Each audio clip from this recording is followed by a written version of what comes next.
আজ শুক্রবার সকাল সকাল সবাই ব্যস্ত বিয়ের জন্য প্রস্তুতি নিচ্ছেন চৌধুরী বাড়ির সকলে। আজ এ বাড়ির বড় ছেলের বিয়ে অর্থাৎ সাইমন চৌধুরী বিয়ে বাড়িটি তৈরি করেছেন শাহজালাল চৌধুরী, তার দুই ছেলে এক মেয়ে। বড় ছেলে শহীদুল চৌধুরী, যার বড় ছেলের আজ বিয়ে, মানে সাইমন চৌধুরীর, সে পেশায় একজন সার্জন। আর ছোট ছেলে সিফাত এবার অনার্স দ্বিতীয় ইংরেজি নিয়ে পড়ছে। আর মেজো ছেলে নাম সাইফুল চৌধুরী, তার একমাত্র ছেলে শুভ্র চৌধুরী, যে তার পরিবারের কোম্পানিতে বসেছে। আর ছোট মেয়ে সায়রা, যে এবার কলেজে উঠেছে। আর মেয়ে শাহিনুর বেগম, তার স্বামী গত হয়েছে বছর 5 হবে, তাই বাবার বাড়ি থাকে ছেলে মেয়ে নিয়ে। ছেলের নাম শাহিন, বর্তমানে অনার্স 3য় বর্ষ পড়ে ল নিয়ে। আর মেয়ে সামিয়া এবার 10ম শ্রেণীতে উঠেছে। যাই হোক, এবার আমিনা বেগম এলেন তার ছেলে সাইমনকে মিষ্টিমুখ করিয়ে দোয়া দিতে এলেন তার ফুফু আর চাচি অর্থাৎ শাহিনুর বেগম আর রুমানা বেগম এলেন। যা বাবা, সাবধানে যাস, আর বউ নিয়ে ফিরিস, তোর নতুন জীবনের জন্য শুভকামনা। আল্লাহ তোদের সব সময় ভালো রাখুক। হয়েছে, ঠিক আছে যাচ্ছি, লেট হয়ে যাচ্ছে। কি, তোরই তো সইছে না, এর মধ্যেই এত তাড়াহুড়ো করছো দেবরজি? বাবা মজা করে বলল সাইমনের খালাতো ভাইয়ের বউ রিনি। ভাবি, তুমিও না? আচ্ছা আচ্ছা হয়েছে, চলো সবাই। আরে শুভ্র কই রে? সাইফুল? ও তো বাবা এসেছে, আপনার আদরের নাতি শুভ্র। এসো এসো। আবার ভেতরে গিয়েছিলে কেন? ফোনটা ভুলে রেখে এসেছিলাম দাদা ভাই। ঠিক আছে যাও, গিয়ে গাইতে বসো সবাইকে নিয়ে। ঠিক আছে দাদা ভাই। সায়রা, সামিয়া, সুবাহা, রিমি ভাবি, সাইমনের খালাতো বোনও ভাবি, তোরা সবাই এই গাড়িটাই ওঠো। আর শাহিন, তুই ও এটাতেই উঠ ওদের সাথে। তুমি কোন গাড়িতে যাবা শুভ্র ভাইয়া? বলল সুবাহা। সে খুব করে চাইল সে তাদের সাথেই যাক, কারণ সে যে এই মানুষটার ওপর হাবুডুবু খাচ্ছে। সেও এবার সদ্য কলেজে উঠেছে সায়রার সাথে। আমি ভাইয়ার সাথে যাব তার গাড়িতে, তোমরা সবাই এটাই উঠো। সুবাহা মনটাই খারাপ হয়ে গেল। পরে ভাবলো থাক, গাড়ি থেকে নামলেই তো আবার এক জায়গায় হবে। তাছাড়া বড় ভাইয়ের পাশে তো দরকার এখন। এসব ভাবতে ভাবতে উঠে পড়লো গাড়িতে। একে একে সবাই উঠে পড়েছে। মোট 100 জন যাবে বরযাত্রী। আস্তে আস্তে একে একে গাড়ি ছাড়ছে। সব শেষে রয়ে গিয়েছে বরের গাড়ি, যেখানে বসেছে সাইমন, তার এক পাশে তার ভাই শুভ্র, আরেক পাশে তার খালাতো ভাই আরিফ বসেছে। আর সামনে বসেছে তাদের দাদা ভাই শাহজালাল চৌধুরী। গেলেন না শুধু চৌধুরী বাড়ির গিন্নি আর মেয়ে, তারা বিদায় দিল। আর এ গাড়িটি ও ছেড়ে দিল। বিয়েটা হবে মূলত নৈসন্ধি পথ, 2-3 ঘন্টার হবে। কিরে সাইমন, তোকে দেখে ঠিক লাগছে না, নার্ভাস নাকি কোনো সমস্যা? আরে প্রিয়া আমায় বলতেছে আমি অন্য জায়গায় বিয়ে করলে ও বিষ খেয়ে নিবে, আর আমিও চাচ্ছি না এই বিয়েটা করতে। আমিও তো ওকে ভীষণ ভালোবাসি। এ কথা তুই এখন বলছিস, তুই আগে কেন বলিসনি সবাইকে? আরে বলতে চেয়েছি, হঠাৎ শুনি আমার জন্য মেয়ে দেখতে যাবে, ভেবেছিলাম যাই দেখে এসে সবাইকে জানাবো আমি এ বিয়ে করতে পারবো না। কিন্তু পরে শুনলাম দাদা ভাই কথা দিয়েছে ওই মেয়েটা নাকি তার বন্ধুর নাতি। এখন জানিস তো তার ওপর কথা ও বলতে পারি না কেউ, আমিও পারিনি। তাহলে এখন কি করবি? শোন, আমি পালিয়ে যাব বিয়ে বাড়ি থেকে, তুই একটু ম্যানেজ করে নিস। আজব নাকি, আমি কিভাবে ম্যানেজ করব? প্লিজ, তুই তো আমার ভাই কম, বন্ধু বেশি, প্লিজ হেল্পটা কর ভাই। আসলেই সাইমন আরিফ এক বয়সী হওয়ার কারণে তারা অনেক ক্লোজ বলা যায়। বেস্ট ফ্রেন্ড রিমিতে বিয়ে করার সময় ও অনেক সাহায্য করেছে। এই সাইমন এখন তার উচিত সাহায্য করা। ঠিক আছে, দেখি কি করা যায়। এখন চুপ কর। পাশে শুভ্র সামনে তোর দাদা ভাই শুনলে খেয়াল খতম। সমস্যা নেই, শুভ্রর কানে এয়ারপোর্ট ও গান শুনতেছে, আমাদের কথা শুনবে না। আর দাদাভাই তো ড্রাইভারের সাথে কথা বলতে ব্যস্ত, আমাদের কথা শুনবে না। আচ্ছা, তো কি করবি? পালিয়ে গিয়ে প্রিয়াকে বিয়ে করবি? হ্যাঁ, ওখানে গিয়ে আবার ব্যাক করবো ঢাকায়, তারপর গিয়ে বিয়ে করে কিছুদিন চুপ থেকে পরে আসবো মেনে নিবে আনে। কিন্তু যাবে কিভাবে? রাহুল এসেছে বাইক নিয়ে, ও সব প্ল্যান জানে। ওর বাইকে করেই চলে যাব দুজন। ঠিক আছে, সব বুঝে শুনে করিস। এখন চুপ থাক, কথায় আছে দেওয়ালের ও কান আছে। আচ্ছা ঠিক আছে। সময়ের সাথে সাথে তারা তাদের গন্তব্যে এসে পৌঁছেছে। বাচ্চারা হুড়োহুড়ি লাগিয়েছে, জামাই এসেছে জামাই এসেছে। তারপর গেট ধরেছে, আস্তে আস্তে সব কিছুর পর ভেতরে ঢুকিয়েছে। অবশেষে সেই সময়টা আসলো, বিয়ে পড়ানোর সময়টা। ছেলে কোথায়? ছেলেকে নিয়ে আসুন। বিয়ে পড়াতে হবে আমার, আরও এক জায়গায় যেতে হবে। বিয়ে পড়াতে ছেলে নিয়ে আসুন। শুভ্র, সাইমন কই? বিয়ে পড়াতে হবে তো, যাও ওকে নিয়ে এসো। আরিফ ভাইয়ের সাথে ছিল দেখছি আমি, খুঁজে আনছি। হ্যাঁ যাও, তাড়াতাড়ি খুঁজে আনো। আর এই ছেলের আক্কেল কি নেই নাকি? এই সময়ে কই যায়? আরিফ ভাইয়া, সাইমন ভাইয়া কই? সে তোমার সাথেই তো দেখছিলাম বিয়ে পড়াবে, দাদা ভাই ডাকছে। শুভ্র শোন, একটি সমস্যা হয়ে গেছে। কি হয়েছে? সাইমন পালিয়েছে, ওর গার্লফ্রেন্ড প্রিয়াকে বিয়ে করবে। সাইমন এখানে বিয়ে করলে প্রিয়া বিষ খাবে। আর সাইমন ও প্রিয়াকেও ভালোবাসে। দাদাভাইয়ের চাপে এসেছিল। এখন কিছু কর। মানে কি এসবের? এই মুহূর্তে এসে চলে গেছে মানে এখন এই মেয়ের কি হবে বা সবাই কি বলবে? মান সম্মান তো সব চলে যাবে ভাইয়া। প্লিজ কিছু কর, তুই তো দাদাভাইয়ের প্রিয় নাতি। এই বললে কিছু বলবে না তোকে, আমি বললে আমাকে শেষ করবে ভাই। আসলে শুভ্র তার দাদাভাইয়ের প্রিয় নাতি, কারণ শুভ্র তার সব কথা শুনে চলে। যেমন পড়ালেখায় ভালো, তেমন তীক্ষ্ণ বুদ্ধি, তেমন দেখতে সুদর্শন, তেমনই ফিটনেস। ছোট থেকেই তার দাদা ভাইয়ের কথা মতো চলিয়েছে। আর সাইমন সব সময় নিজের মার্জি মতো চলেছে, বলেছে এক, করেছে আরেক।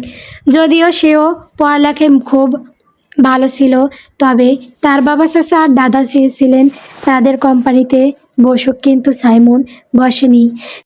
সে তার নিজের ইচ্ছেকে প্রাধান্য দিয়েছে, যেটা শুভ্র দেয়নি। তার নিজের ইচ্ছে দামাচাপা দিয়ে সে তার বাবা চাচা আর দাদার ইচ্ছে পূরণ করার জন্য সে কোম্পানিতে বসেছে।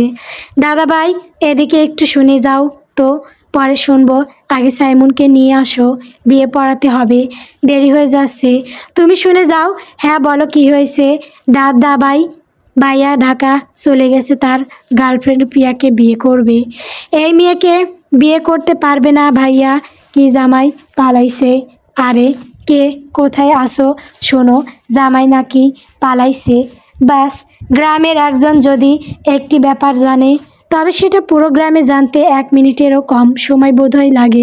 নীরা প্লিজ আর কান্না করিস না। সেই কাল এসেছি থেকে দেখছি কান্না করতে তোকে। প্লিজ নীরা কান্না করিস না, আর কথা বল। ফারিহা, আমি কি খুব বোঝা হয়ে গেলাম পরিবারের যে আমাকে এত তাড়াতাড়ি বিয়ে দিতে হলো? নীরা, প্রতিটা মেয়েরই একদিন না একদিন বাবার বাড়ি ছেড়ে চলে যায়। পুরো কথাটা শেষ করতে পারলো না, এর মধ্যে একজন মহিলা এসে জানালো জামাই পালাইছে। এই নিয়ে পুরো বাড়ি হুড়োহুড়ি লাগিয়েছে সবাই। নীরা আর ফারিহা অবাক হয়ে একে অপরের দিকে চেয়ে আছে। শাহজালাল তো নাতি নাকি চলে গেছে, এখন আমাদের কি হবে? আমরা মধ্যবিত্ত মানুষ, খুব কষ্টে এত আয়োজন করেছি। আমার ছেলেটাও নেই, আমি না জানি কবে চলে যায়। তাই চেয়েছি আর তার আগে বিয়ে দিতে, তোদের কাছে দিলে আর কোনো চিন্তাই থাকতো না। এই ভেবে সব আয়োজন করলাম। এখন এই বাপ মরা মেয়ে, এখন কি হবে এই মেয়ের? শাহজালাল চৌধুরী কিছু সময় ভেবে তার বন্ধু নাজিবুরকে আরও একটি প্রস্তাব দিল। তার ছোট ছেলে নাতি শুভ্রর সাথে বিয়ে দেওয়ার কথা। নাজিবুর রহমান ভেবে দেখল, একটা বাপ মরা মেয়ে, তার উপর সৎমা, আবার নিজেও অসুস্থ, কখন কি হয়ে যায় তার, তাহলে কে দেখবে এই মেয়েকে? তার উপর এই প্রস্তাব ফিরিয়ে দিলে নাম হবে বিয়ে ভাঙা মেয়ে, পরে ভালো আর প্রস্তাবও পাবে না। এইসব ভেবে রাজি হয়ে গেল শুভ্র। তুমি ছোট থেকে আমার কথা রাখতে, আমার সব কথাকে মূল্য দিতে, আমার সব ইচ্ছেকে প্রাধান্য দিতে। আজ আমার একটি অনুরোধ রাখবে দাদা ভাই। কী অনুরোধ? তুমি এই মেয়েকে বিয়ে করে নাও। হোয়াট? কখনোই না, আমি এ বিয়ে করব না। তোমাকে করতেই হবে এ বিয়ে। আমি কথা দিয়ে এসেছি তাদের, এখন তুমি এরকম করলে ভাবো কি হবে এখন? What the nonsense! আমার পারমিশন না নিয়ে কেন আমার সাথে ওই মেয়ের বিয়ে ঠিক করেছো? শোনো শুভ্র, এখানে আমাদের পুরো মান সম্মান জড়িয়ে আছে। তোর বাবা, চাচা, দাদা, আমাদের সবার মান সম্মান সব তোর হাতে। পুরো চৌধুরী বাড়ির সম্মান তোর হাতে। বিয়ে করে নে বাবা। তোমার বাবাকে বলো বিয়ে করতে। আমি এই মেয়েকে বিয়ে করতে পারবো না। কাকা, আমি করব মানে? আমার কি সে বয়স আছে নাকি? শুভ্র শোনো, আমার এই শেষ অনুরোধ, এটা রাখো। আমি কথা দিয়েছি। প্লিজ শুভ্র, কথা দিচ্ছি, বিয়ে করার পর তুমি যা চাইবে তাই হবে। এবার সাইফুল চৌধুরী অনুরোধ করলেন, আমি বাবা হয়ে তোর কাছে অনুরোধ করছি, আজ আমাদের মান সম্মান রাখ বাবা, বিয়েটা করে নে। আমার লক্ষ্মী দাদুভাই, চলো। নীরা, তোর বিয়েটা হচ্ছেই কেন? ছেলেটা কি আবার ফিরে এসেছে? না, ছেলেটা ফিরে আসেনি, তবে ছেলের ছোটো ভাইয়ের এখন তোর বিয়ে। কি? আরে আস্তে চিল্লাস কেন? তবে যাই বল, ছেলেটা দেখতে খুবই হ্যান্ডসাম। তাহলে তুই বিয়েটা কর। সে আমার হবু দুলাভাই হবে। চল, তোকে ডাকছে, বিয়ে পড়ানো হবে, বিয়ে করে বিদায় হ। আর কতদিন আমার ঘরে বসে খাবি? এবার গিয়ে আমার ওপর থেকে নাম। মায়ের কথা শুনে চোখে পানি আসলো নীরার, তবুও মুখ বুজে শুয়ে গেল। আজ ভীষণ মনে পড়ল তার জন্মদাত্রী মাকে। হয়তো সে থাকলে এই সময়ে বিয়ে দিত না, দিলেও হয়তো খুব ভালোবাসা দিয়ে বিদায় দিত। বাবাটাও নেই। শুভ্র, এসো দাদাভাই, কাজে এখন বিয়ে পড়াবে। আপনি কি নাজমুল দেওয়ানের মেয়ে আরিবা তাবাসসুম নীরাকে 10 লক্ষ টাকা মোহরানা দিয়ে বিবাহ করতে রাজি আছেন? রাজি থাকলে বলুন কবুল। তারপর শুভ্র নিজের সকল ক্ষোভ রাগ চেপে রেখে 3 কবুল বলল। আলহামদুলিল্লাহ। অপর সাইডে নীরাকে বসিয়ে রেখেছিল। আপনি কি শুভ্র চৌধুরীকে 10 লক্ষ টাকা মোহরানা নিয়ে স্বামী হিসেবে গ্রহণ করতে রাজি আছেন? রাজি থাকলে বলুন কবুল। নীরার চোখ দিয়ে টপ টপ করে পানি পড়ছে, বুকের মধ্যে এক অজানা বাজনা বাজাচ্ছে, শরীর কাঁপতেছে, হৃৎপিণ্ডেও যেন বের হয়ে আসার উপায়।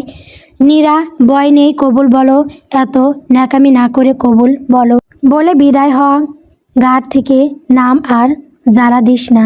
আমাদের বহুত তো খাওয়ালাম পড়ালাম, এবার মুক্তি দে। তোর ছোটো বোনটার দিকেও চা।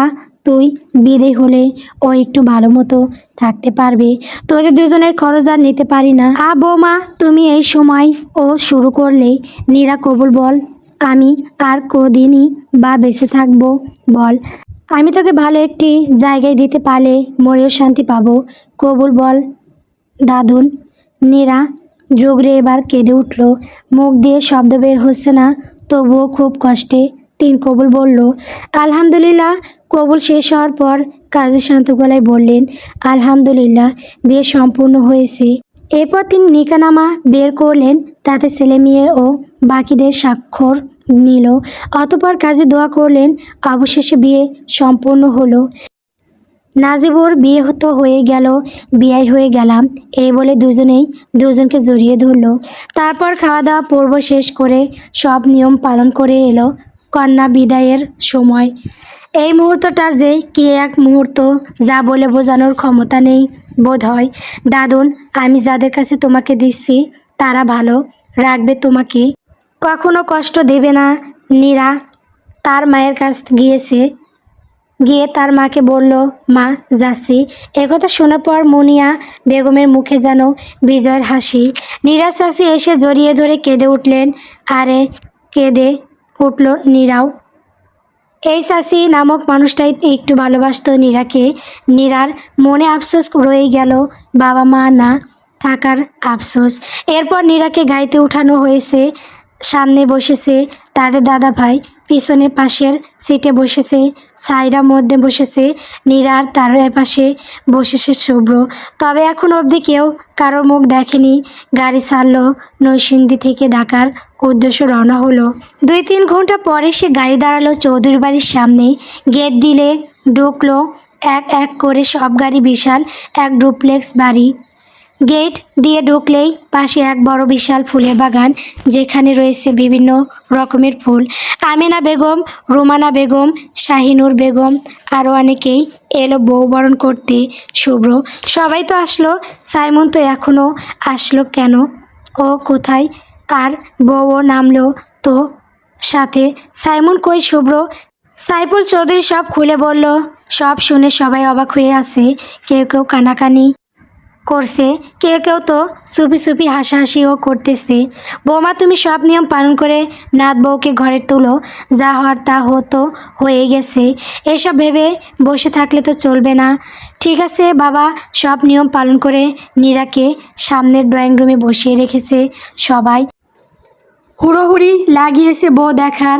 বিয়ে বাড়ির আসল মজাই তো বউ দেখার। অনেকেই বউ দেখে প্রশংসা করেছে, কেউ কেউ তো হিংসে জ্বলছে। আর অন্যদিকে সেই ছোট্ট মেয়ে সুবাহা, তার ছোট্ট কোমল হৃদয় ভেঙে গেছে। গাড়ি থেকে নেমে রুমে গিয়ে কাঁদতে কাঁদতে করুণ অবস্থা। আচ্ছা দাদাভাই, নীরা আর শুভ্রকে রাতে কোথায় থাকতে দিবে না? মানে সাজানো তো হয়েছিল সাইমন ভাইয়ের রুম, তাহলে সেই রুমে? আমি ওদের বিয়ে সম্পূর্ণ হওয়ার সাথে সাথে লোক ফোন করে শুভ্রর রুম সাজিয়ে দিয়েছি। রিমি, বাহ, খুবই ভালো করেছেন। রিমি, তুমি নীরাকে নিয়ে ফ্রেশ করিয়ে আনো যাও। ঠিক আছে দাদা ভাই। রিমি নীরাকে নিয়ে ওপরে গেল ফ্রেশ করাতে। নীরা একবার চারিদিকে চোখ বুলালো। বেশ বড়সড় ড্রয়িং রুম, নিচের সাইডের কর্নারে 3টি রুম আছে। বাঁ পাশে সিঁড়ি, সেখান দিয়ে উপরে ওঠার সিঁড়ি।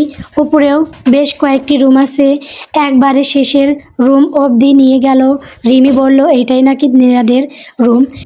নীরা পাশে তাকালো আবার। ও সিঁড়ি দেখতে পেলে, হয়তো বা ছাদে যাওয়ার সিঁড়ি। রিমি দরজায় নক করতে করার পরে সাইরা এসে দরজা খুললো। রিমি ভেতরে যেতে চাইলে বলল অন্য রুমে যেতে, তারা রুমটা সাজাচ্ছে। বিছানায় ফুল দিয়ে, ফ্লোরে ফুল দিয়ে, পরে শেষে বাধ্য হয়ে পাশের রুমটাই গেল। রুমটা বড়সড় একটা রুম, ওয়ালে টাঙানো কিছু ছবি। নীরা চিনে লোকটাকে, এটাই সাইমন, তার সাথে বিয়ে হওয়ার কথা ছিল। খাটটাও সাজানো, রুমে বেশ অনেক আসবাবপত্রও ছিল।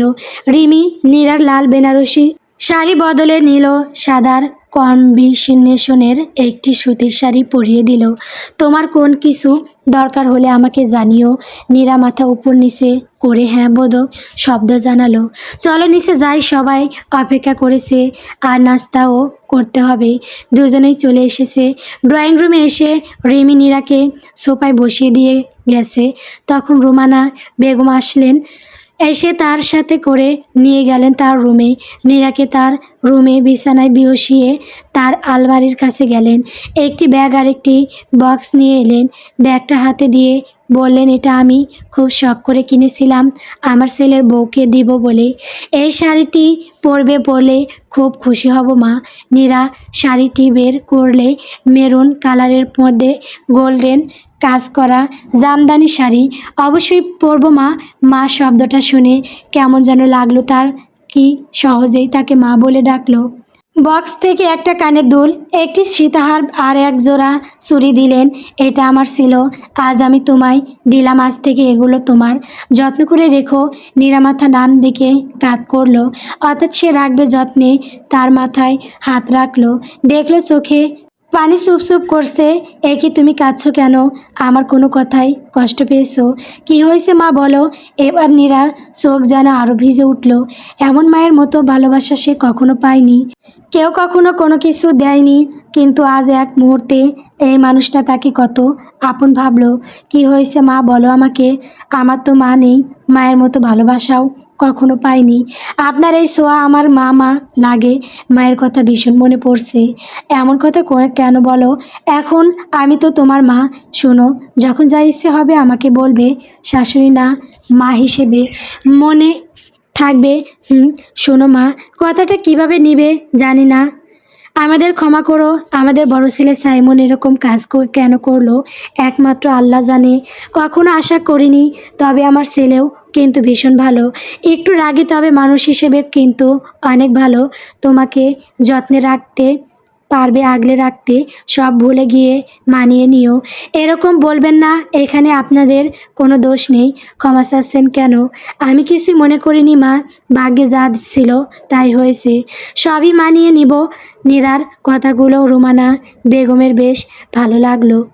উঠে নীরার কপালে একটি চুমু দিয়ে বলল, মাশাল্লাহ, কি সুন্দর আমার বৌমা, এ যেন পুরো একটি পরী। নীরা বেশ খানিকটা লজ্জা পেল। চলো বৌমা, এখন নাস্তা করবে। রুমানা বেগমও নীরার দুজনেরই এলো। সবাই খাবারের টেবিলে বসেছিল। কোথায় ছিলে তুমি রুমানা? সবাইকে খাবার দিও, আর বৌমাকেও খাবার দাও, এখনও না খেয়ে আছে সবাই। এসো বৌমা, বসো। নীরা বসলো তার শ্বশুরের পাশে। তখনই সিঁড়ি দিয়ে নামছে শুভ্র, গায়ে কালো টি শার্ট ও কালো ট্রাউজার, আর হাতে মোবাইল। সেটা দেখতে দেখতে নামছে। শুভ্র, নাস্তা করবি না? না বাবা, আমার একটু কাজ আছে, আমি একটু বাইরে যাচ্ছি। শুভ্র নামটা শুনতেই নীরা বুঝছে এটা তার স্বামী। নামটা শুনেছিল তখন চোখ উপরে তুলে চেয়েছিল। লম্বা চওড়া বুকের একজন সুদর্শন একজন পুরুষ। এক পলক দেখে তারপর চোখ নামিয়ে নিল। মানে কি, তোর আজ বিয়ে হয়েছে আর তুই এখন কোথায় বের হবি? কোথাও যেতে পারবে না এখন। এসো বসো, আমাদের সাথে নাস্তা করো। তোমরা বলেছো এ বিয়ে করলে আমাকে আর কিছুতে বাধা দিবে না। সো প্লিজ নিজেদের কথা রাখতে শিখো। ওসব বুঝি না, সময় মতো বাসায় ফেরা চাই। শুভ্র আর কোনো কথার জবাব না দিয়ে হনহনিয়ে বেরিয়ে গেল বাসা থেকে। সায়রা, সুবাহা কই? খেতে এলো না কেন? আমু, সুবাহার নাকি মাথা ব্যথা করছে, পরে খাবে। ঠিক আছে, তুই খাবার শেষ করে সুবাহার জন্য খাবার রুমে নিয়ে যাস। ঠিক আছে আম্মু। হোয়াট? শুভ্র, তুই এখন যাবি বাইক রাইডে? আজ তো তোর বাসর রাত, আর আজ কিনা যাবি বাই। সম্পূর্ণ কথা শেষ করার আগে অর্ণবের কলার চেপে ধরল শুভ্র। তুই যা, বাসর করতে মেজাজ খারাপ করিস না আমার। সি, কী সব যে বলিস না, তোর বইয়ের সাথে আমি বাসর করব? চুপ। শুভ্র অর্ণবের কলার ছেড়ে দিয়ে একটি সিগারেট ধরালো। পুরো তা শেষ করলো ততক্ষণ কারোর মুখেই কোনো কথা ছিল না।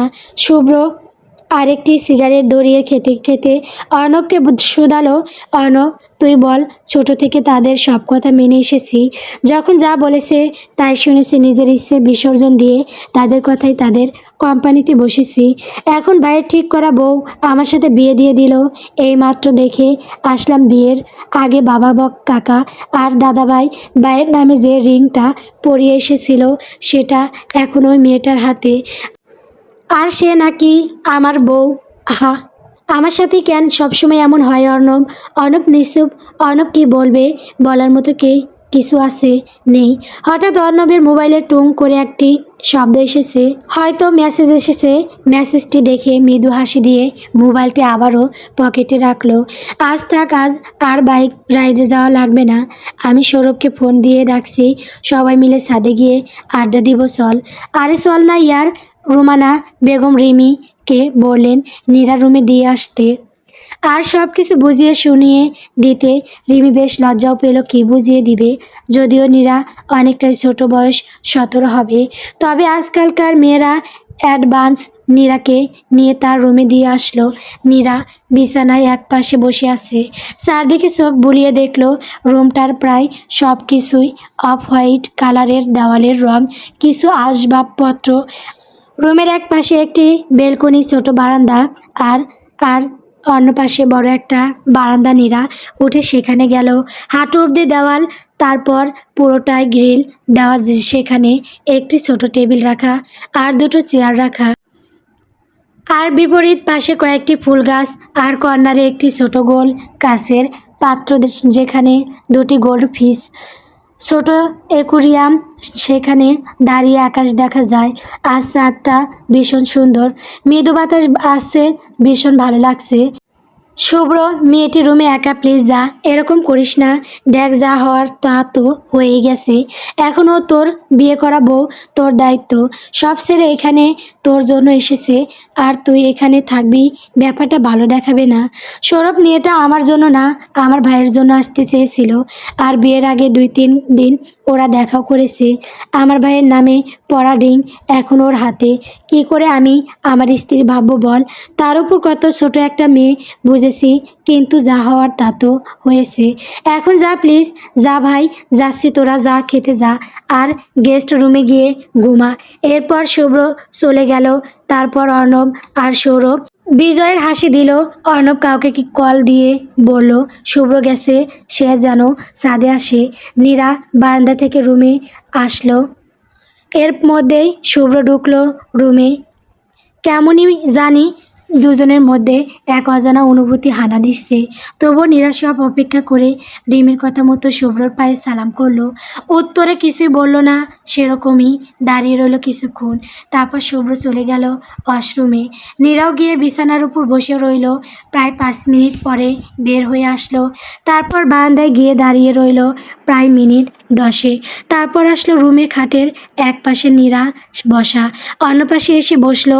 দুজনেই চুপ। রুমে নিঃশ্বাস নেওয়ার শব্দ ছাড়া আর কোনো শব্দ নেই।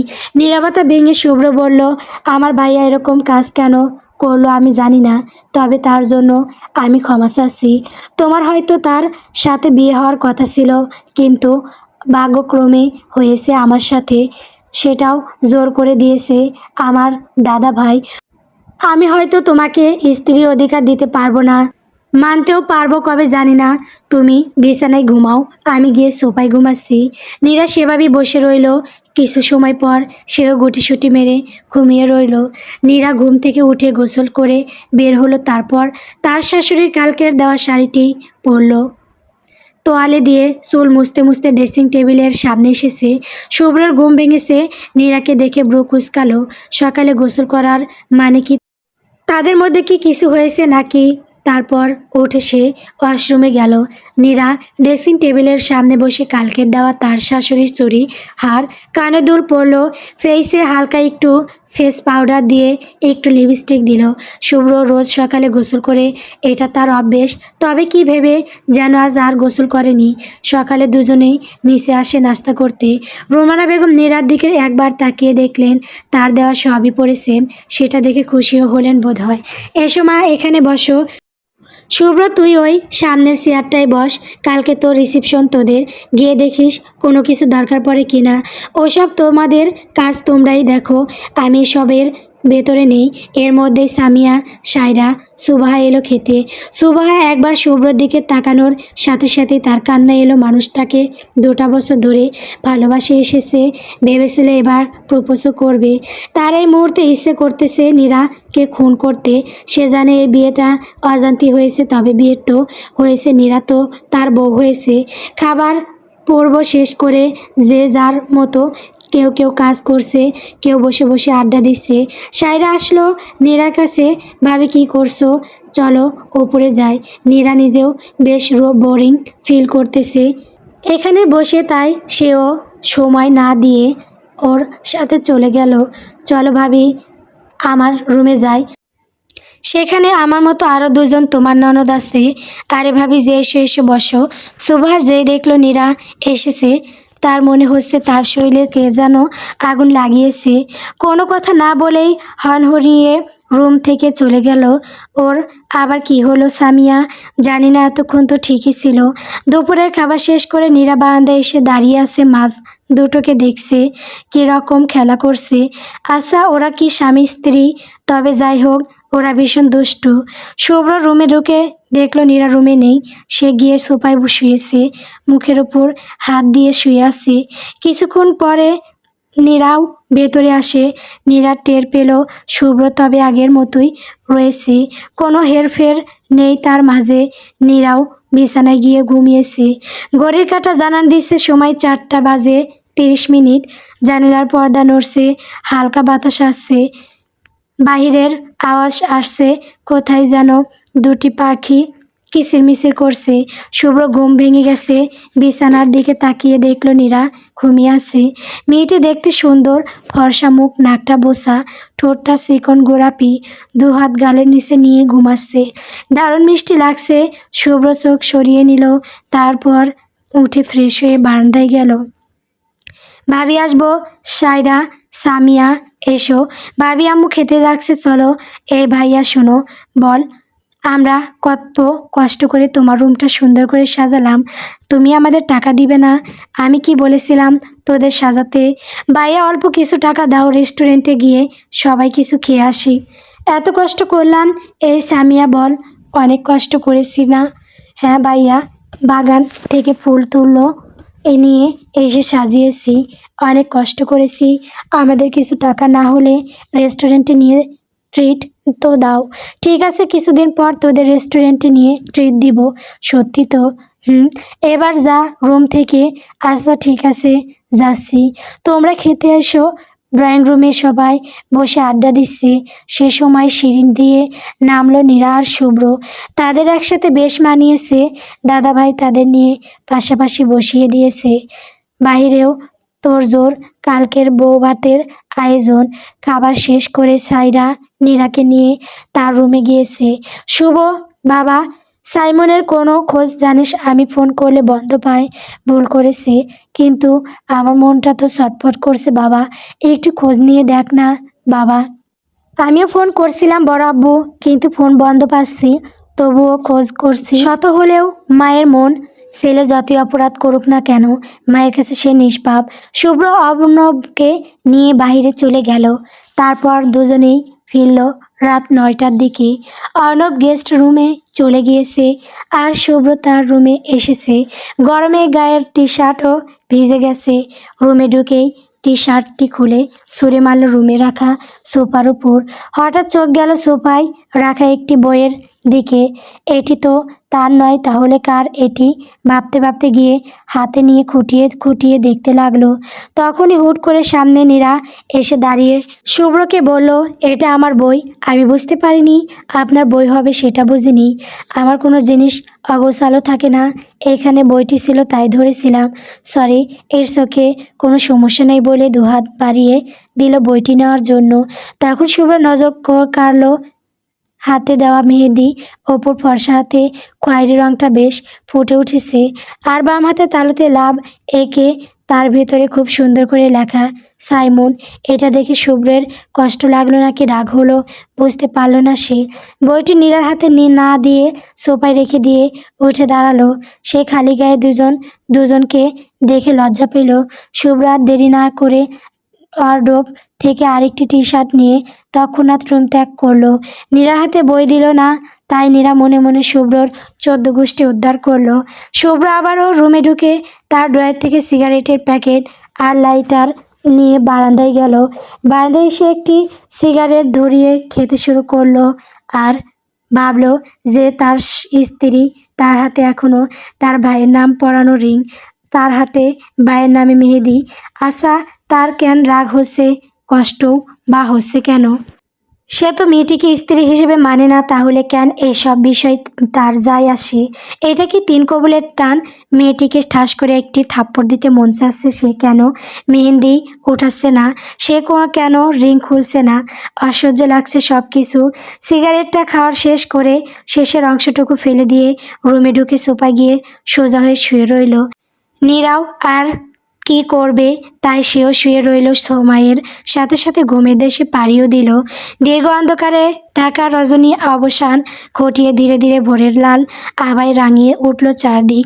পূর্ব আকাশে সূর্যের কোমল আলো ছড়িয়ে পড়তেই প্রকৃতি যেন নতুন প্রাণ ফিরে পেল। স্নিগ্ধ সোনালি রোদ চোখে এসে লাগছে। চারপাশে ভেসে আসছে পাখিদের মিষ্টি কিচিরমিচির শব্দ। নতুন দিনের আগমনে প্রকৃতি যেন এক অপার্থিব সৌন্দর্যে সেজে উঠেছে। নীরার ঘুম ভাঙতেই সে উঠে ফ্রেশ হয়ে নিল। শুভ্র তখনও ঘুমিয়ে আছে, কাত হয়ে শুয়ে আছে। দেখে বোঝা যাচ্ছে এখানে ঘুমাতে তার অনেক কষ্ট হচ্ছে। নীরা আর কিছু না ভেবে নিচে চলে গেল। নিচে নেমে দেখে কেউ নেই। ঘরের চৌধুরী কর্তারা বোধ হয় অনুষ্ঠানের ওখানে গেছে। নীরা রান্নাঘরে ঢুকতেই দেখলো তার শাশুড়ি আর ফুপু। শাশুড়ি নাস্তা বানাতে ব্যস্ত। এ কি মা, তুমি রান্নাঘরে কেন এসেছো? যাও রুমে গিয়ে বসো। রুমে আর ভালো লাগছে না আম্মু, আমি আপনার সাথে একটু কাজ করি। এখান কাজ করার দরকার নেই, পরে করো। তুমি বরং এক কাজ করো, শুভ্রর জন্য 1 কাপ ব্ল্যাক কফি বানিয়ে নিয়ে যাও। ওর আবার সকালে আর সন্ধ্যায় কফি না খেলে চলে না। নীরা ব্ল্যাক কফি বানিয়ে রুমে ফিরে এলো, কিন্তু শুভ্রকে কোথাও দেখতে পেল না। বারান্দায় উকি দিয়েও দেখলো সে খানেও নেই। ঠিক তখনই ওয়াশরুমের দরজা খোলার শব্দ পেল। শুভ্র বেরিয়ে এসেছে। নীরা চুপচাপ কফির কাপটা তার দিকে এগিয়ে দিল। শুভ্র কোনো কথা না বলে কাপটা নিয়ে চুমুক দিতে লাগলো। ঠিক তখনই দরজায় উপস্থিত হলো রুমানা বেগম। যদিও আগে এমনভাবে ঢোকা স্বাভাবিক ছিল, কিন্তু এখন ব্যাপারটা আলাদা, কারণ রুমে তার ছেলে থাকে, ছেলের বউ থাকে। কিছু বলবে আম্মু? হ্যাঁ, তোদের দুজনের জন্য জামা কাপড় রাখা আছে, আজ রিসিপশনে এগুলো পরবি। তোর দাদাভাই পাঠিয়েছে। আর নীরা, তুমি গোসল সেরে নাও, একটু পর পার্লার থেকে লোক আসবে, তোমাকে সাজাবে। বলেই তিনি চলে গেলেন। নীরা গোসল করতে চলে গেল। প্রায় 1 ঘন্টা পর পার্লারের লোক এসেছে। নীরাকে সাজানো হচ্ছে। পাশে আসে সাইয়া, সামিয়া আর সুবাহা। সুবাহার ভেতরে ভেতরে অস্বস্তি আর রাগে মনটা ফেটে যাচ্ছে, কিন্তু কিছুই বলতে পারছে না, চুপচাপ সহ্য করছে। অবশেষে নীরার শ্বাস সম্পূর্ণ হলো। বা কি সুন্দর লাগছে তোমাকে ভাবি, কারো নজর না লাগুক। ভাইয়া তো তোমাকে দেখে পুরোই টাক্সি খেয়ে যাবে। নীরা লজ্জায় লাল হয়ে গেল।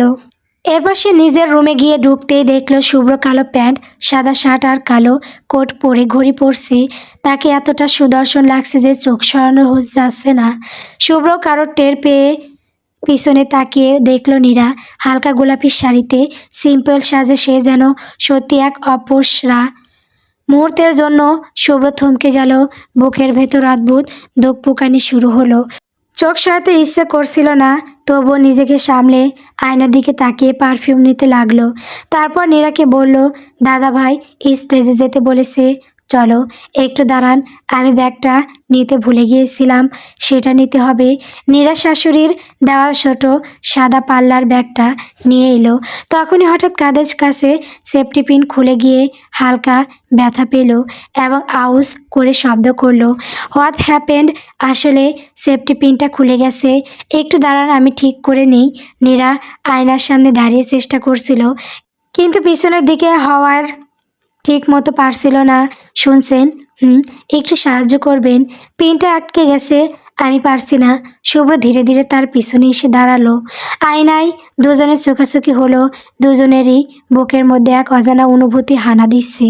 দুজনেই চোখ সরিয়ে নিল। শুভ্র যখন নীরার কাঁধে হাত দিল, নীরার পুরো শরীর কেঁপে উঠল। শুভ্র চোখ অনিচ্ছা সত্ত্বেও নীরার ঘাড়ের দিকে চলে গেল। এক মুহূর্তের জন্য সে ঢোক গিলল, তারপর দ্রুত নিজেকে সামলে সেফটি পিনটা ঠিক করে দিয়ে একটু দূরে সরে দাঁড়ালো। নীরা নিজেকে ঠিক করে নিয়ে শুভ্রকে বলল, চলুন এবার যাই। চারপাশে উৎসবের আবহ যেন নীরবতা ভেঙে উচ্ছ্বাসের ঢেউ তুলেছে। বাড়ির বাগান জুড়ে রঙিন কাপড়, ঝলমলে আলোয় মালা আর ফুলের সাজে বৌভাতের আয়োজন যেন এক অন্যরকম সৌন্দর্যে রূপ নিয়েছে। অতিথিদের আগমনে চারদিকে হাসি, কোলাহল আর আনন্দের গুঞ্জন ভেসে বেড়াচ্ছে। ক্যামেরাম্যান একের পর এক মুহূর্ত বন্দি করে চলেছে। ফ্ল্যাশের আলোয় প্রতিটি দৃশ্য যেন আরও জীবন্ত হয়ে উঠছে। কেউ মুগ্ধ হয়ে প্রশংসা করছে, আবার দূরে দাঁড়িয়ে কিছু মানুষ কানাঘুষায় ঈর্ষার আভাস ছড়িয়ে দিচ্ছে। সব মিলিয়ে পরিবেশটা যেন অদ্ভুত সুন্দর। দুজনকে কি সুন্দর লাগছে, তাই না সাইফুল? হ্যাঁ বাবা, বেশ মানিয়েছে দুজনকে। এখন শুধু দুজন দুজনকে মানিয়ে নিলেই হয়। সময় দে, সব ঠিক হয়ে যাবে। দেখবি এক সময় বউ ছাড়া কিছুই বুঝবে না। হাহা, মাশাল্লাহ, আমার বৌমাকে কি সুন্দর লাগছে, কারো যেন নজর না লাগে। নির্লজ্জায় মাথা নিচু করে ফেলল, অথচ শুভ্রের মধ্যে তেমন কোনো হেল্পের নেই। মাঝে মাঝে সে নীরার দিকে তাকাচ্ছে, আবার পরক্ষণে চোখ ফিরিয়ে নিচ্ছে। তবে সত্যি বলতে আজ নীরাকে ভীষণ সুন্দর লাগছিল। দীর্ঘ সময় ধরে দুজন স্টেজে বসে আছে, কেউ খেতে ব্যস্ত, কেউ আড্ডায়, আবার কেউ ছবি তুলতে এদিক ওদিক ঘুরে বেড়াচ্ছে। কিন্তু নীরা আর শুভ্র দুজনেরই যেন ক্ষুধায় অবস্থা খারাপ, পেটে যেন ইঁদুর দৌড়াচ্ছে। অবশেষে তাদের খাবার টেবিলে বসানো হলো। দুজনকে খাওয়া দাওয়া শেষ হতেই শুরু হলো বিদায়ের প্রস্তুতি। নিয়ম অনুযায়ী মেয়ের বাড়িতে যেতে হবে, কিন্তু শুভ্র একদমই যেতে চাইছিল না। অনেক বুঝিয়ে শুনিয়ে অবশেষে তার বাবা তাকে রাজি করালেন। শুভ্র শুধু রাতটা থাকবে, সকালেই ঢাকায় ফিরে আসবে বললে সবাই তাতেই সম্মতি দিল। এরপর নাজিবুর রহমান নাতনি নাচ জামাই আর বাকিদের নিয়ে নিজের বাড়ির উদ্দেশ্যে রওনা দিলেন। যেতে যেতে প্রায় সন্ধ্যা নেমে এলো। বাড়িতে পৌঁছাতেই আশেপাশের মানুষজন জামাই দেখতে ভিড় করলো। কেউ দূর থেকে ওকে দিয়ে দেখছে, কেউ আবার কাছে এসে খোঁজ খবর নিচ্ছে। শুভ্র তখন না পারছে বসে থাকতে, না পারছে উঠে চলে যেতে। অবশেষে নীরার চাচাতো ভাই রায়হান এসে তাকে একটি রুমে নিয়ে গিয়ে বসালো। তখন কিছুটা স্বস্তি পেল শুভ্র। রুমটি তার নিজের রুমের তুলনায় অনেক ছোট। একটা খাট, একটি পুরনো ড্রেসিং টেবিল আর একটি আলনা, আর পুরনো একটি কাঠের চেয়ার ছাড়া তেমন কিছুই নেই। এমনকি ফ্যানের বাতাসটুকুও ঠিক মতো লাগছে না। এসির ভিতর অভ্যস্ত শুভ্রের কাছে জায়গাটা বেশ স্বস্তিকর লাগছে। তবুও পরিস্থিতির কারণে কিছু বলার উপায় নেই। ছোট্ট একটা জানালা দিয়ে বাইরে থেকে মৃদু বাতাস আসছে। রুমের ভেতর হঠাৎ দরজার বাইরে হালকা শব্দ হলো। শুভ্র ভ্রু কুঁচকে তাকাতেই দরজাটা আস্তে করে খুলে গেল। নীরা দাঁড়িয়ে আছে, হাতে ছোট্ট একটা ট্রে, তাতে পানির গ্লাস, এক কাপ চা, কিছু ফল আর কিছু শুকনো খাবার। চোখ নামিয়ে ধীরে ধীরে ভেতরে ঢুকলো সে। এগুলো খেয়ে নিন। শুভ্র কিছুক্ষণ চুপ করে রইল। খিদে নেই আমার। নীরা ট্রেটা খাটের পাশে রেখে দ্বিধাভরা গলায় বলল, সকাল থেকে কিছুই খাননি, দুপুরেও তেমন কিছু খেলেন না। সবাই ব্যস্ত ছিল, তাই ভাবলাম। তার কথা শেষ হওয়ার আগেই শুভ্র তাকালো তার দিকে। নীরার চোখে এক অদ্ভুত সরলতা। সেই সরলতা ভেতরে মিশে আছে সামান্য ভয় আর অচেনা সংকোচ। কিছুক্ষণ নীরব থাকার পর শুভ্র গ্লাসটা হাতে তুলে নিল। নীরা চুপচাপ দাঁড়িয়ে রইল পাশে। হঠাৎ শুভ্র বলল, আমরা কিন্তু সকালেই ঢাকায় ফিরবো। নীরা একটু চমকে উঠল, তবে পরক্ষণে নিজেকেই সামলে নিল। তার সৎ মা এমনিতেই তাকে খুব একটা সহ্য করতে পারে না। কখন কি বলে বসবে শুভ্রকে তার ঠিক নেই, তাই ফিরে যাওয়াটাই হয়তো ভালো। এসব ভেবে নীরবে মাথা নাড়ল। যাওয়ার জন্য আর রাজি হয়ে গেল। শুভ্র আর কিছু বলল না, ধীরে ধীরে গ্লাসের পানিটুকু শেষ করলো। রুম জুড়ে নেমে এলো অদ্ভুত এক নীরবতা। বাইরে থেকে দূরের হাসির শব্দ ভেসে আসছে, আর ভেতরে দুজন মানুষের মাঝখানে জমে আছে অচেনা দূরত্ব। নীরা আস্তে করে বলল, আসলে আমাদের বাসায় ব্ল্যাক কফি নেই, তাই চা করে এনেছি। আপাতত একটু কষ্ট করে এটা খেয়ে নিন। শুভ্র হালকা মাথা নাড়ল। নীরা দরজা খুলে বেরিয়ে গেল। শুভ্র চুপচাপ জানালার দিকে তাকিয়ে রইল। বাইরে ধীরে ধীরে রাত নামছে, আর তার ভেতরেও কোথাও যেন অচেনা এক অনুভূতি প্রথমবারের মতো নীরবে নাড়া দিয়ে উঠছে। রাত অনেকটাই গভীর হয়ে এসেছে। চারপাশে কোলাহল ধীরে ধীরে স্তব্ধ হয়ে নীরবতায় ঢেকে যাচ্ছে। দূরে কোথাও ঝিঝি পোকার ডাক ভেসে আসছে, আর মাঝে মধ্যে উঠানের মানুষের ক্ষীণ কথাবার্তা সেই নীরবতাকে আরও স্পষ্ট করে তুলছে। শুভ্র এখনো জানলার পাশে দাঁড়িয়ে আছে। ছোট্ট জানালার ফাঁক দিয়ে বাইরে অন্ধকার আকাশের দিকে তাকিয়ে কী যেন ভাবছে। রুমের ভেতরে গমট পরিবেশ তার বিরক্তি আরও বাড়িয়ে দিচ্ছে। মাথাটাও হালকা ব্যথা করছে। ঠিক তখনই দরজায় মৃদু শব্দ হলো। নীরা ধীরে ধীরে রুমে ঢুকলো। নীরার উপস্থিতি টের পেয়ে শুভ্র একবার দরজার দিকে তাকালো, তারপর আবারও দৃষ্টি ফেরালো জানালার বাইরের অন্ধকারে। নীরা কিছুটা সংকোচ নিয়ে ভেতরে এগিয়ে এলো, নিচু স্বরে বলল, আপনি ঘুমাবেন না? শুভ্র শুধু একবার খাটের দিকে তাকালো। ছোট্ট খাটটায় দুজনেই ঠিক মতো জায়গা হবে কি না সেটা ভেবেই যেন তার বিরক্ত আরও বেড়ে গেল। নীরা বিষয়টা বুঝতে পেরে আস্তে করে বলল, আপনি খাটে শুয়ে পড়ুন, আমি নিচে মাদুর পেতে শুয়ে যাব। শুভ্র সঙ্গে সঙ্গে ভ্রু কুঁচকে ফেললো, নিচে শোয়ার দরকার নেই, আমি জানালার পাশে চেয়ারেই রাত কাটিয়ে দিতে পারবো। রুমে অবশ্য একটা পুরনো কাঠের চেয়ার ছাড়া বসার মতো তেমন কিছুই নেই। কিছুক্ষণ নীরব থাকার পর সে ধীরে বলল, আপনি এসব জায়গায় অভ্যস্ত না, কষ্ট হচ্ছে তাই না? শুভ্র এবার নীরার দিকে তাকালো। নীরা মাথা নিচু করে দাঁড়িয়ে আছে। কথাটা বলার সময় তার কণ্ঠ লজ্জার সঙ্গে এক ফোঁটা কষ্ট মিশেছিল। আমি ঠিক আছি, সংক্ষিপ্ত উত্তর দিল শুভ্র। নীরা হালকা এসে বলল, মিথ্যা বলছেন? শুভ্র খানিকটা অবাক হলো। আপনার মুখ দেখলেই বোঝা যায় আপনি বিরক্ত। শুভ্র এবার চুপ করে রইল। সত্যি বলতে মেয়েটা ভুলেও বলেনি। হঠাৎ বাইরে থেকে কয়েকজন মেয়ের চাপা হাসির শব্দ ভেসে এলো। ওফ, নতুন জামাইটা একদম সিনেমার হিরোর মতো। আরে নীরার তো ভাগ্য খুলে গেছে। কথাগুলো স্পষ্টই শুনতে পেল দুজন। নীরা লজ্জায় অস্বস্তিতে পড়ে গেল আর শুভ্র বিরক্ত হয়ে মুখ ফিরিয়ে নিল। অন্যদিকে পরিস্থিতি সামলাতে নীরা তাড়াতাড়ি দরজাটা বন্ধ করে দিল। তারপর নিচু স্বরে বলল, গ্রামের মানুষ একটু বেশি কোথাও হলি কিছু মনে করবেন না। শুভ্র দীর্ঘশ্বাস ফেলল। আমি কিছু মনে করিনি। আবারও নেমে এলো নীরবতা। কিছুক্ষণ পর নীরা সাহস সঞ্চয় করে বলল, একটা কথা জিজ্ঞেস করি, আপনি কি এই বিয়েতে একদমই খুশি না? প্রশ্নটা শুনে শুভ্র কিছুটা থমকে গেল। হয়তো এমন প্রশ্ন সে আশা করেনি। কয়েক সেকেন্ড চুপ থেকে ধীরে বলল, সব কিছু এত হঠাৎ হয়েছে, মানিয়ে নিতে সময় লাগছে। নীরা মাথা নিচু করলো।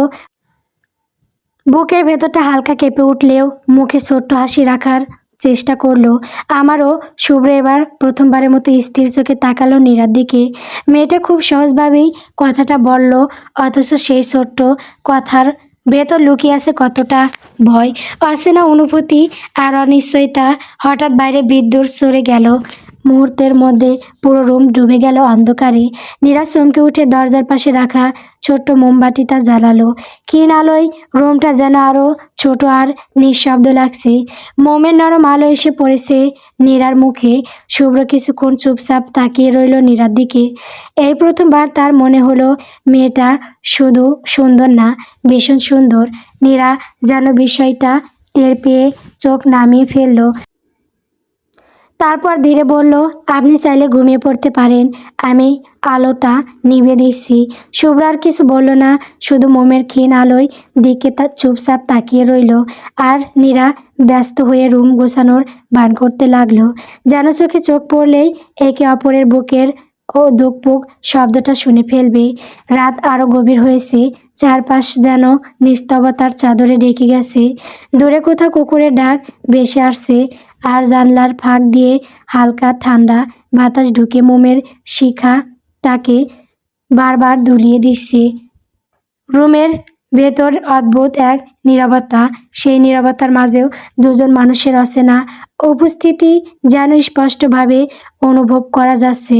নীরা খাটের একপাশে বসে ওনার কোনা নিয়ে নাড়াচাড়া করছে আর শুভ্র এখনও চেয়ারে বসে আছে, চোখ বন্ধ করে মাথাটা চেয়ারের সঙ্গে ঠেকিয়ে রেখেছে।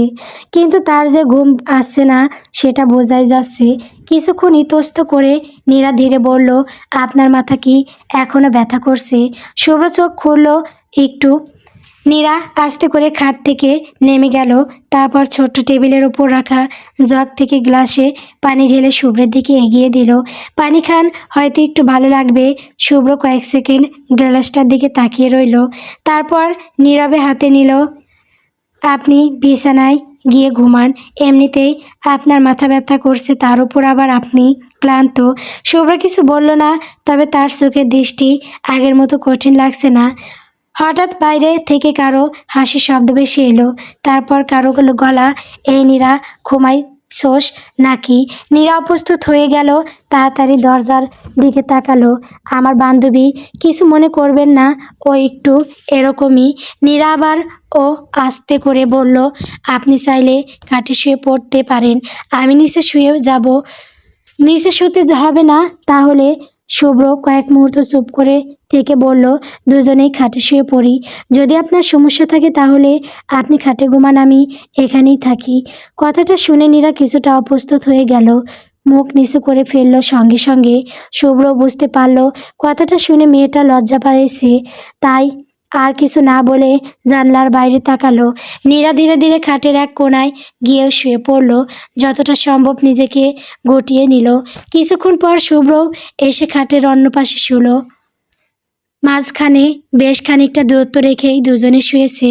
রুমের মোমবাতিটা এখন প্রায় শেষের দিকে। ক্ষীণ আলোটা বারবার কেঁপে উঠছে। দুজনের কারোর মুখে কোনো কথা নেই, অথচ নীরবতার মাঝেও যেন হাজারটা কথা ঘুরে বেড়াচ্ছে। হাজারটা অনুভূতির সম্মুখীন হতে হচ্ছে। রাতটা আরও গভীর হলো। নীরা আস্তে করে চোখ খুলল। অন্ধকারের মাঝে বুঝতে পারছে শুভ্র ঘুমিয়ে গেছে। ভারী নিঃশ্বাস পড়ছে। তারপর নীরাও গভীর ঘুমে তলিয়ে গেল।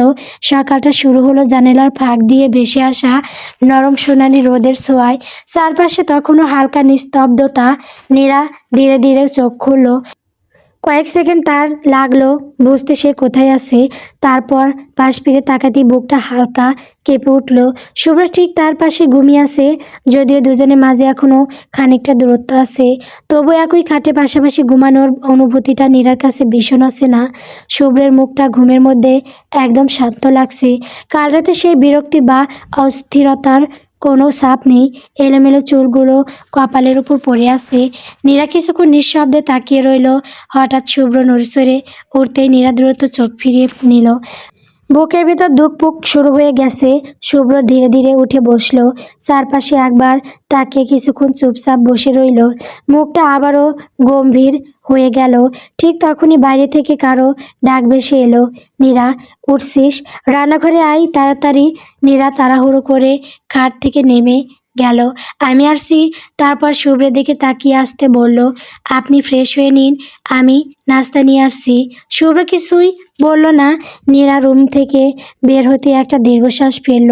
রাতের সেই শান্ত মুহূর্তগুলো সকালের আলোয় যেন আবার বাস্তবতার কঠিন সত্যের সামনে দাঁড়িয়ে গেছে। শুভ্র জানালার পাশে গিয়ে দাঁড়ালো। উঠানে কয়েকটা বাচ্চা খেলছে, একপাশে কয়েকজন মহিলা বসে গল্প করছে। মাঝে মাঝে তারা তার রুমের দিকটা দেখে ফিসফিস করছে। শুভ্র বিরক্ত হয়ে দৃষ্টি সরিয়ে নিল এবং রুম থেকে বেরিয়ে এলো। রায়হান তাকে কলপাড়ে নিয়ে গেল। সেখানেই মুখ ধুয়ে আবার রুমে ফিরল শুভ্র।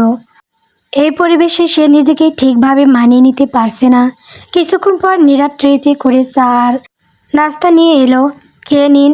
শুভ্র চায়ের কাপ হাতে নিয়ে চুপচাপ খেতে লাগলো। নীরা একটি প্লেটে রুটি আর ভাজি দিল। শুভ্রও নীরবেই খেতে শুরু করলো। তার সত্যি অনেক খিদে পেয়েছিল। খাওয়া শেষ হলে নীরা ট্রে তুলতে যাবে, তখনই শুভ্র বলল, নীরা, আমরা একটু পর ঢাকায় যাব, আমার অফিসের কাজ আছে। তোমার দাদাভাইকে জানিয়ে দিও আমরা এখন বের হব। নীরা মাথা নাড়িয়ে রুম থেকে বেরিয়ে গেল। সকাল থেকে নীরার চাষি ব্যস্ত, খাবার গুছিয়ে দিচ্ছে তো ব্যাগে এটা সেটা ভরে দিচ্ছে। নীরার চাষি বারবার চোখ মুছছে। বাড়ির একমাত্র মেয়েটা বিয়ের পর আজ সত্যি শ্বশুর বাড়ি চলে যাচ্ছে। এই অনুভূতিটাই সবাইকে কেমন আবেগী করে তুলেছে। নীরা চুপচাপ নিজের রুমে বসে আছে। কয়েকটা জামা কাপড়, কিছু বই আর ছোটবেলার কিছু জিনিস গুছিয়ে রাখছে। হঠাৎ তার চোখ পড়ে টেবিলের ওপর রাখা ছোট্ট একটা ফটো ফ্রেমে। বাবার সঙ্গে তোলা ছবিটার দিকে তাকাতেই বুকটা হঠাৎ ভারী হয়ে উঠল। নীরা খুব ছোট থাকতেই তার বাবা মারা গিয়েছিলেন। তারপর থেকে এ বাড়িটাই ছিল তার পুরো পৃথিবী। এখানকার প্রতিটা দেওয়াল, উঠান, গাছ সব কিছুর সঙ্গে তার অসংখ্য স্মৃতি জড়িয়ে আছে। আর সব ছেড়ে চলে যেতে হবে। চোখের কোণে জমে ওঠা পানি দ্রুত মুছে ফেলল সে। কেউ দেখে ফেলুক সেটা চায় না। নীরা ঘুরে তাকাতেই দেখলো শুভ্র চেয়ারটাতে বসে আছে। নীরার খেয়ালই ছিল না যে শুভ্রও তো এই রুমে। আজ তাকে অনেক বেশি আকর্ষণীয় লাগছে। হালকা নীল শার্ট আর কালো ঘড়িতে। নীরা তৎক্ষণাৎ চোখ সরিয়ে নিল। কিছুক্ষণ দুজনের মাঝে নীরবতা রইল। তারপর শুভ্র ধীরে বলল, সব গোছানো হয়েছে? নীরা মাথা নাড়ল। শুভ্র নীরার কাছে এসে একপাশে দাঁড়ালো। তার চোখ হঠাৎ টেবিলের ওপর রাখা ফটো ফ্রেমটার দিকে চলে গেল। তোমার বাবা? নীরার মুখটা একটু নরম হয়ে এলো। হ্যাঁ, আমি ছোট থাকতেই মারা গেছেন। শুভ্র কিছুক্ষণ চুপ করে রইল। তারপর নিচু স্বরে বলল, সরি। নীরা হালকা হাসলো। এত বছর পরে এসব শুনলে আর খারাপ লাগে না, কিন্তু তার চোখের ভেতরের কষ্টটা ঠিকই ধরা পড়ে গেল। শুভ্র আর কিছু বলল না, তবে তার মনে হলো নীরার ভেতরেও অনেক না বলা কষ্ট লুকিয়ে আছে। বাইরে মুনিয়া বেগম তখনও খিটখিট করেই যাচ্ছিলেন।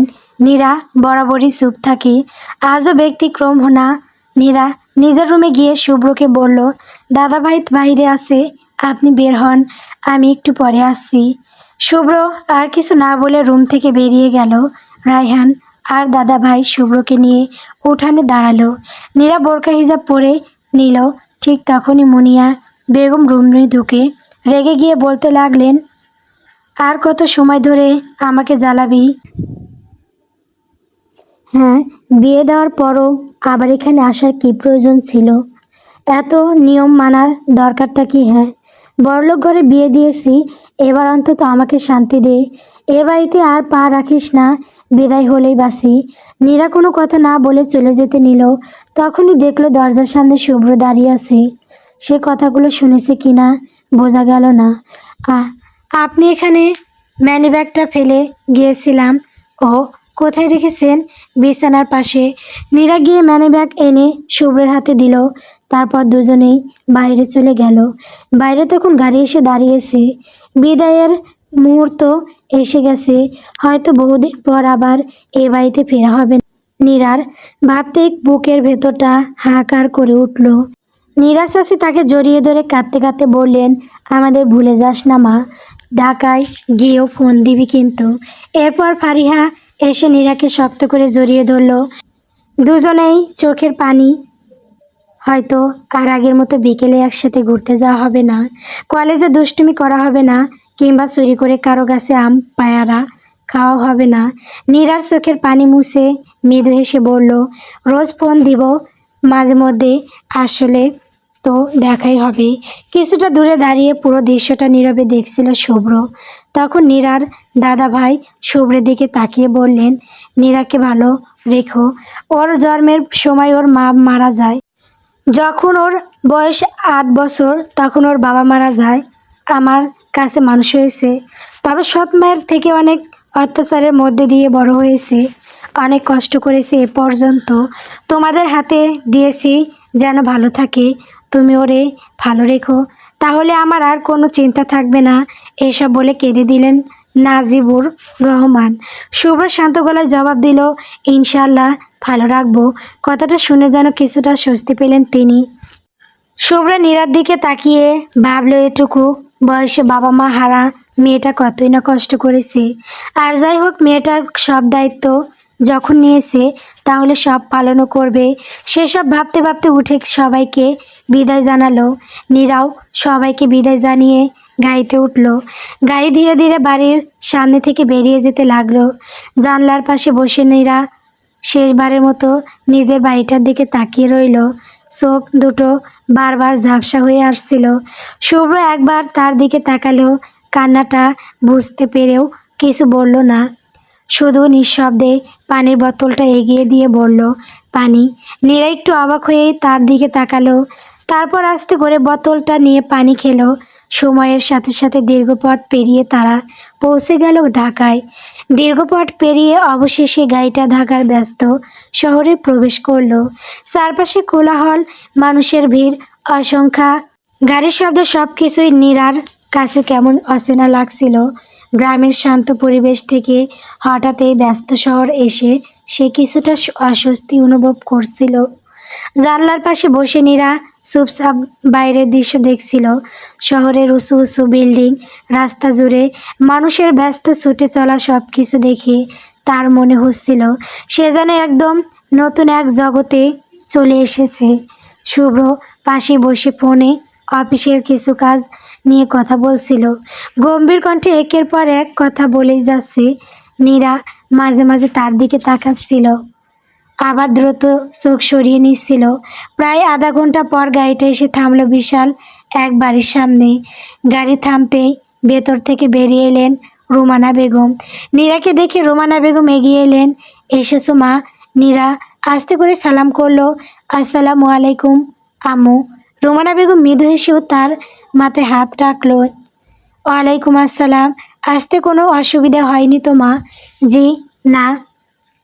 ঠিক তখনই উপরতলা থেকে দৌড়ে নিচে নেমে এলো সায়রা ভাবি বলেই সে এসে নীরাকে জড়িয়ে ধরল। নীরা অবাক হয়ে হালকা হেসে ফেলল, আমি তো মাত্রই একদিন ছিলাম, তাও এই বাড়িটা একদম ফাঁকা লাগছিল। শুভ্র বিরক্ত গলায় বলল, সায়রা এখানে দাঁড়িয়ে ভ্যাবাক না করে ভেতরে যা দুজনেই। সায়রা মুখ ফুলিয়ে বলল, ওহ ভাইয়া, তুমি সব সময় এত রাগী কেন? রুমানা বেগম মুচকি এসে বললেন, আচ্ছা এবার সবাই ভেতরে চলো, ওরা অনেক ক্লান্ত। নীরা ধীরে ধীরে ভিতরে ঢুকলো। বাড়িটার সব কিছু আগের মতোই সুন্দর আর পরিপাটি, তবে আজ যেন সব কিছুই নতুনভাবে অনুভব হচ্ছে তার কাছে। উপরে রুমে ঢুকতেই নীরা হালকা স্বস্তির নিঃশ্বাস ফেললেও দীর্ঘ জার্নির কারণে সত্যি খুব ক্লান্ত লাগছিল। শুভ্র ঘড়ি খুলতে খুলতে বলল, তুমি ফ্রেশ হয়ে নাও, আমি একটু নিচে যাচ্ছি। আচ্ছা। শুভ্র বেরিয়ে যেতেই নীরা ধীরে ধীরে বিছানার পাশে গিয়ে বসলো। রুমটার দিকে তাকিয়ে হঠাৎ তার গ্রামের বাড়িটার কথা মনে পড়ে গেল। তার গ্রামেই থাকতে ইচ্ছে করছিল, তবে সব সময় কি আর সব ইচ্ছে পূরণ হয় না। দাদাভাই, চাচি, চাচাতো বোন রাফসা, তার চাচাতো ভাই রায়হান, তার প্রিয় বান্ধবী ফারিহা, সবার কথা খুব মনে পড়ছিল তার। কিছুক্ষণ পর সে উঠে বাথরুমে গিয়ে ফ্রেশ হয়ে বের হলো। ঠিক তখনই দরজায় টোকা পড়ল। ভাবি, ভেতরে আসবো? আরে সাইরা, ভেতরে এসো। তোমার রুমে আসতে এত অনুমতি নেওয়ার দরকার নেই। সায়রা ভেতরে ঢুকে বিছানায় বসে পড়ল। জানো ভাবি, কালকে তোমরা যাওয়ার পর কি হয়েছে? এরপর একের পর এক সব ঘটনা বলতে শুরু করলো সে। আর নীরাও মন দিয়ে শুনছিল। হঠাৎ সায়রা দুষ্টু এসে বলল, আর জানো ভাবি, ভাইয়াকে একটা মেয়ে অনেক পছন্দ করে, রোজ কল করে জ্বালায়। আর ঠিক তখনই শুভ্র রুমে ঢুকলো। সায়রার কথা শুনে কড়া গলায় বলল, তুই আবার এসব শুরু করছিস? আর এখানে কি করছিস তুই? ভাবির সাথে গল্প করছি। নিচে যা। সায়রা জিভ বের করে বেঙ্গিয়ে দ্রুত রুম থেকে বেরিয়ে গেল। নীরা হাসি আটকানোর চেষ্টা করলো। শুভ্র সেটা লক্ষ্য করে কিছুক্ষণ চুপ করে রইল। তারপর ধীরে বলল, আম্মু খেতে ডাকছে, নিচে চলো। নীরা মাথা নাড়িয়ে তার পিছন পিছন নিচে চলে গেল। ডাইনিং টেবিলে তখন দুপুরের খাবার সাজানো, সবাই একসাথে বসে খাচ্ছে। নীরা চুপচাপ খাবার খাচ্ছিল। রুমানা বেগম বললেন, নীরা মা, গ্রামের সবাই ভালো আছে তো? জি আম্মু। তোমাদের দাদাভাই কেমন আছেন? ভালো আছেন। খাওয়ার শেষ করে সবাই যার যার রুমে চলে গেল। রাত নামতেই বারান্দায় দাঁড়িয়ে নীরা চুপচাপ ঢাকার আলো ঝলমলে আকাশ দেখছিল। ঠিক তখনই শুভ্র এসে তার পাশে দাঁড়ালো। কিছুক্ষণ দুজনেই নীরব। তারপর শুভ্র ধীরে বলল, মন খারাপ? নীরা একটু থেমে আসতে বলল, একটু। সবাইকে খুব মনে পড়ছে। শুভ্র কয়েক সেকেন্ড চুপ করে থেকে বলল, অভ্যাস হয়ে যাবে। নীরা ধীরে মাথা নাড়ল। দূরে শহরের ব্যস্ত আলো ঝলমল করছিল। আর সেই আলোর মাঝে ধীরে ধীরে শুরু হচ্ছিল নীরা আর শুভ্রের নতুন জীবনের আরেকটি অধ্যায়। রাত অনেকটা গভীর হয়ে এসেছে। ঢাকার ব্যস্ত শহরটাও যেন ধীরে ধীরে নিস্তব্ধতার চাদরে ঢেকে যাচ্ছে। দূরের উঁচু বিল্ডিংগুলোর আলো এখনো জ্বলছে, তবে দিনে সেই কোলাহল আর নেই। চারপাশে এক অদ্ভুত শান্ত নীরবতা। বারান্দা থেকে ধীরে ধীরে ভেতরে ফিরে এলো নীরা। রুমে ঢুকতেই দেখলো শুভ্র ল্যাপটপ খুলে কাজ করছে। চোখ মুখে ক্লান্তির ছাপ স্পষ্ট, তবুও কাজ থামানোর কোনো নাম নেই। নীরা কিছুক্ষণ চুপচাপ দাঁড়িয়ে রইল। তারপর ধীরে বিছানার একপাশে গিয়ে বসলো। শুভ্র চোখ না তুলেই বলল, ঘুমাবে? লাইট অফ করে দিব? না, আপনি কাজ করুন। শুভ্র আর কিছু বলল না, আবার কাজে মন দিল। কিছুক্ষণ নীরবতার পর নীরা আস্তে করে বলল, শুনুন, আপনার মোবাইলটা একটু দিবেন? এখানে আসার পর কারোর সাথেই কথা হয়নি, একটু কথা বলতাম। শুভ্র কোনো প্রশ্ন না করেই মোবাইলটা এগিয়ে দিল। তারপর আবার কাজে মন দিল। নীরাও একে একে সবার সাথে কথা বলল। গ্রামের বাড়িটার কথা ভীষণ মনে পড়ছিল তার। পরিচিত উঠান, রাতের ঝিঝি পোকার দাগ, খোলা আকাশ, সব কিছু যেন চোখের সামনে ভেসে উঠছিল। ফোন রেখে নীরা চুপচাপ শুয়ে পড়ল, কিন্তু তার চোখে ঘুম আসছিল না। শুভ্র ল্যাপটপ বন্ধ করে নীরাকে বলল, ঘুমাও এখন, অনেক রাত হয়েছে। নীরা একটু ইতস্ত করে বলল, শুনুন। বলো। আপনার তো ওখানে ঘুমাতে কষ্ট হয়, আমি বরং সোফায় যাই, আপনি বিছানায় ঘুমান। শুভ্র কিছুক্ষণ চুপ করে রইল। সত্যি বলতে সোফায় ঘুমাতে তার বেশ কষ্টই হয়, তবে সেটা প্রকাশ করলো না। কিছুক্ষণ পর শান্ত গলায় বলল, কালকেও তো এক বিছানাতেই ঘুমিয়েছিলাম, সমস্যা নেই, বিছানায় যথেষ্ট জায়গা আছে, দুজনেই ঘুমাতে পারবো। কথাটা শুনে নীরার বুকের ভেতরটা হঠাৎ কেঁপে উঠল। লাইট অফ হতেই পুরো রুম অন্ধকারে ঢেকে গেল। শুধু বাইরে থেকে আসা দূরের আলো দেওয়ালে হালকা ছায়া ফেলছে। শুভ্র এসে বিছানায় শুতেই নীরার বুকের দুঃখ পোকানি যেন আরও বেড়ে গেল। সে দ্রুত চোখ বন্ধ করে নিল। হয়তো আসে না এই সম্পর্কটার মাঝেও ধীরে ধীরে জন্ম নিচ্ছে এক টুকরো নরম অনুভূতি। সকালের কোমল আলো ধীরে ধীরে পুরো রুম জুড়ে ছড়িয়ে পড়েছে। জানালার ফাঁক দিয়ে ঢুকে আসা রোদের আলো এসে পড়েছে নীরার মুখে। ধীরে ধীরে চোখ খুলে উঠে বসলো নীরা। পাশে ফিরে তাকিয়ে দেখলো শুভ্র রুমে নেই। সে ধীরে ধীরে বিছানায় থেকে নেমে বারান্দায় গেল। কয়েক মুহূর্ত দাঁড়িয়ে থেকে আবার ভেতরে ফিরে এলো। তারপর ফ্রেশ হয়ে নিচে নামলো। ডাইনিং টেবিলে গিয়ে দেখলো রুমানা বেগম আর সায়রা বসে আছে। সায়রা নীরাকে দেখে মুখে দুষ্ট হাসি এনে বলল, গুড মর্নিং ভাবি। নীরাও হালকা হাসলো। Good morning. রুমানা বেগম স্নেহভরা গলায় বললেন, এসো মা, নাস্তা করে নাও। নীরা চুপচাপ গিয়ে বসলো। কিছুক্ষণ পর সামিয়াও এসে বসলো। সুবাহারা তাদের বাসায় চলে গেছে। খেতে খেতে নীরার চোখ বারবার চারপাশে শুভ্রকে খুঁজছিল, আর সেটা সায়রার চোখ এড়ালো না। সে মুচকে এসে বলল, ভাইয়াকে খুঁজছো ভাবি? নীরার সঙ্গে সঙ্গে থেমে গেল। না তো। সায়রা দুষ্টুমি ভরা হাসি নিয়ে বলল, আচ্ছা, ভাইয়া তো সকাল সকাল অফিসে চলে গেছে। নীরা আর কিছু বলল না, চুপচাপ খেতে লাগলো। তবে কেন জানি তার মনটা হঠাৎ খারাপ হয়ে গেল। খেতে খেতে রুমানা বেগম বললেন, নীরামা, আজ বিকেলে তোমাকে নিয়ে একটু শপিংয়ে যাব ভাবছি। তোমার তো এখন অনেক কিছু কেনা হয়নি। নীরা আস্তে করে বলল, আমার কিছু লাগবে না আম্মু। আমেনা বেগম মুচকি এসে বললেন, বিয়ের পর নতুন বইয়ের কিছু লাগবে না বলতে নেই মা। সাথে সাথে সায়রা উচ্ছ্বসিত গলায় বলল, হ্যাঁ ভাবি, আজকে আমরা অনেক ঘুরবো, অনেক শপিং করব। সামিয়াও হেসে উঠল। নীরা তাদের দিকে তাকিয়ে হালকা হাসলো। হয়তো এই নতুন মানুষগুলোর মাঝেই ধীরে ধীরে নিজের একটা ছোট্ট জায়গা তৈরি হয়ে যাচ্ছে তার। গল্প হৃদয়ের রংধনু তুমি। গল্পটি কেমন হয়েছে কমেন্ট করে বলবেন। আমার চ্যানেলে নতুন নতুন গল্প পেতে সবাই আমার চ্যানেলটিকে সাবস্ক্রাইব করবেন, পাশে থাকবেন। ধন্যবাদ।